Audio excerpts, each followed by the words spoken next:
Quando Cristóvão Colombo navegou até a América em 1492, pensou que tivesse chegado às Índias, batizando de índios os nativos que encontrou. Porém, apesar de terem sido generalizados nessa classificação, os índios não se viam como um povo unificado, pois eram divididos em uma variedade de etnias sem qualquer identificação entre si. Acredita-se que os primeiros habitantes das Américas chegaram há mais de 20 mil anos, atravessando uma passagem congelada entre a Ásia e a América do Norte, e então espalhando-se por todo o continente. Em algumas regiões, formavam civilizações avançadas. Já no Brasil, fragmentaram-se por todo o território, formando grupos de diferentes tamanhos.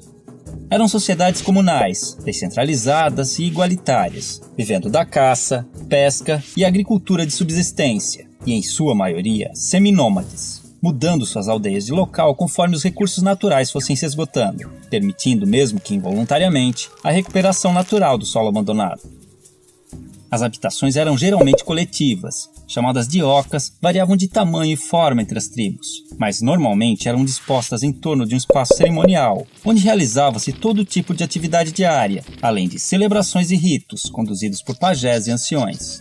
As tribos eram formadas por laços de parentesco e afinidades, e mantinham contatos com outras comunidades através de relações de comércio, cooperação, casamentos, alianças e também de guerras, que eram comuns entre as sociedades indígenas, apesar de sua natureza pacífica. A virgindade era pouco valorizada e a vida sexual costumava ser livre de tabus. Muitos homens ofereciam favores sexuais de suas esposas a visitantes, como forma de cortesia. As famílias podiam ser monogâmicas ou poligâmicas, e o divórcio era algo corriqueiro. Os homens lidavam com a guerra, a caça, pesca e liderança tribal, além da construção da aldeia e o plantio, enquanto as mulheres cuidavam da colheita, do preparo de alimentos e da fabricação de utensílios e adornos. A educação das crianças era a tarefa de toda a tribo, e a autonomia era estimulada. Já os doentes e inválidos costumavam ser abandonados à própria sorte. Os indígenas tinham conhecimento na fabricação de bebidas fermentadas e deixaram grande herança à culinária brasileira, com pratos derivados da mandioca e do milho. Sua dieta também era diversificada em proteínas animais, graças à caça e à pesca. Em festejos, cobriam seus corpos com pinturas, penas e plumas, e a nudez no dia a dia era comum e não causava vergonha. Por viverem em florestas, muitas vezes precisavam usar protetores genitais e tangas, mas mantas cobrindo o corpo eram raras.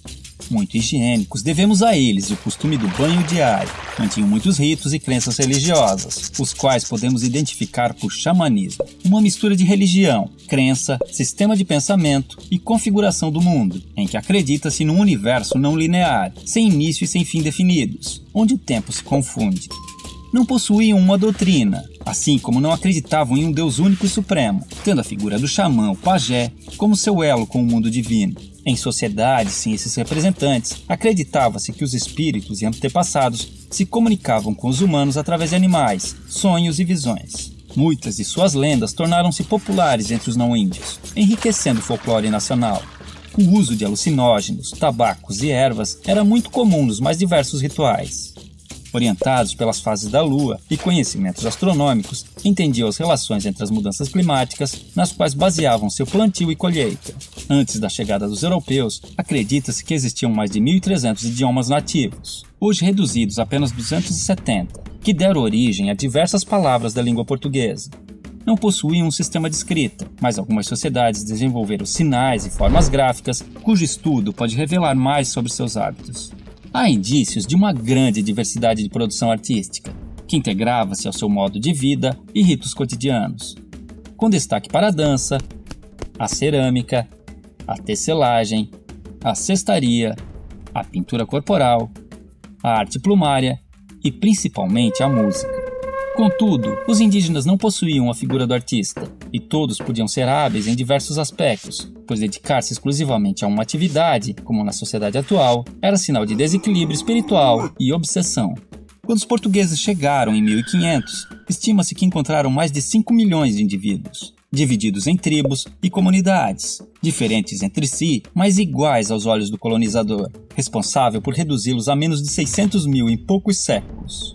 Desconhecendo invenções ocidentais como o espelho, a roda, e as armas de fogo, o choque cultural foi enorme, assim como o fascínio dos indígenas, que ainda viviam em sua pré-história. 3 armas foram fundamentais para o domínio dos colonizadores sobre os nativos. A arma de fogo, aliada nas conquistas das tribos e determinante na aceitação da superioridade portuguesa pelos índios remanescentes. A Bíblia do Jesuíta, responsável pela aculturação dos indígenas e a adequação ao moralismo cristão dos ocidentais. E uma invisível e poderosa arma biológica, inicialmente de forma involuntária, mas por vezes criminosa, o contato com os estrangeiros espalhou doenças e epidemias, às quais os nativos não possuíam imunidade, dizimando-os aos milhares e facilitando a ocupação de suas terras, como aconteceu no sul do Maranhão, onde fazendeiros deram roupas infectadas com varíola para as tribos locais. Porém, muitos indígenas auxiliaram os portugueses em expedições ao interior, em conflitos com outras tribos e ajudaram a escravizar grupos inimigos, além de fornecerem aos colonos produtos como a madeira, condimentos e substâncias medicinais. Isso tudo forçou os remanescentes a viver em condições precárias por muito tempo. Somente em 1967, com a criação da FUNAI, começaram a surgir e ganhar força associações indígenas que buscam melhorias em áreas como saúde, educação, meio ambiente, patrimônio e demarcação de terras.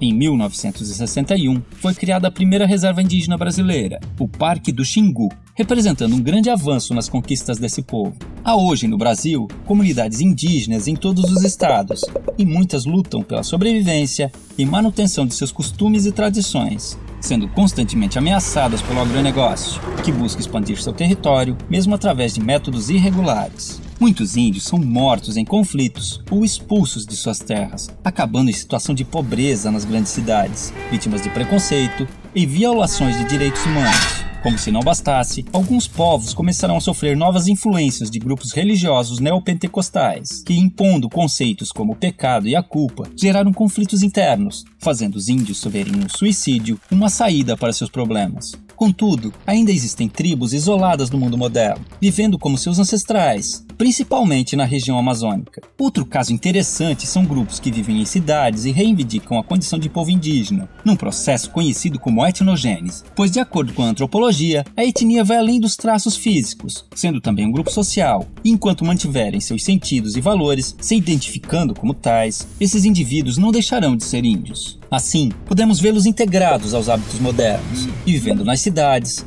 ocupando o mercado de trabalho, cadeiras nas universidades e cargos públicos, buscando também representação política e lutando por direitos como cidadãos que precisam manter sua cultura e tradições vivas, frente aos novos desafios que estão por vir.